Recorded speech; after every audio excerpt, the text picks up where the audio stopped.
સુરતમાં આવેલા ખાડીપુરની સ્થિતિ બાદ આજે સુરત મહાનગરપાલિકાની સામાન્ય સભા મળનાર હોય તે પહેલા કોંગ્રેસ અને એનએસયુઆઈ દ્વારા મનપાની મુખ્ય કચેરીએ વિરોધ પ્રદર્શન કરાયું હતું અને હાથમાં ઢાંકણી લઈ તેમાં ડૂબી મરોના નારા લગાવ્યા હતા। ખાડીપુરની પરિસ્થિતિ બાદ સુરત મહાનગરપાલિકા સામાન્ય સભા મળે તે પહેલા જ કોંગ્રેસ અને એનએસયુઆઈ દ્વારા વિરોધ કરાયો હતો।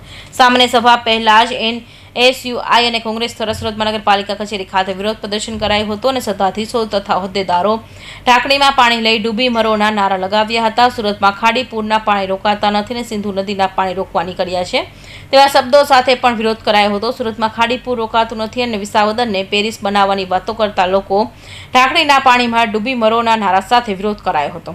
તો આ સાથે સમય વિરોધ કરી રહેલા કોંગ્રેસ અને એનએસયુઆઈના કાર્યકર્તાઓ પોલીસ દ્વારા અટકાયત કરવામાં આવી હતી। આજે સુરત શહેર યુવક કોંગ્રેસ દ્વારા અને રાજીવ ગાંધી પંચાયત સંગઠન દ્વારા સુરત મહાનગરપાલિકાએ અમે જ્યારે આમ આદમી પાર્ટીના અને ભારતીય જનતા પાર્ટીના બધા કોર્પોરેટરની આજે સામાન્ય સભા હોવાથી આજે અમે એક ઢાંકણીના અંદર પાણી નાખીને એ લોકોને ડૂબી મરવા માટેનો અહીંયા વિરોધ પ્રદર્શનનો કાર્યક્રમ રાખવામાં આવ્યો હતો।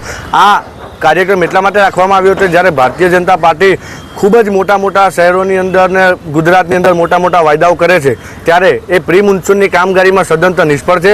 આજે હજુ તો ચોમાસાના શરૂઆતના પહેલા જ વરસાદની અંદર 50% સુરત પાણીમાં હતું। જેવી રીતે સણિયા હેમત ગામ કહી શકીએ, જેવી રીતે પર્વત પાટિયા માધવબાગ કહી શકીએ, જ્યારે લિંબાયતની અંદર મીઠી ખાડી વિસ્તાર કહી શકીએ। આ વિસ્તારોની અંદર 4 દિવસ સુધી ઘરમાંથી પાણી ગયા નથી।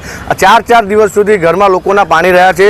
લોકો ખૂબ જ ત્રાહિમામ પોકારી ગયા છે અને સત્તાના નશામાં બેભાન થયેલા ભારતીય જનતા પાર્ટીના અને વિરોધ પક્ષના આમ આદમી પાર્ટીના કોર્પોરેટરને ભાનમાં લાવવા માટે અમે ઢાંકણીની અંદર પાણી લઈ લીધું છે અને એ લોકોને આપવામાં આવ્યું છે કે આ ઢાંકણીની અંદર પાણી લો અને આમાં ડૂબી મરો, તમારે સત્તામાં રહેવાનો કોઈ અધિકાર નથી।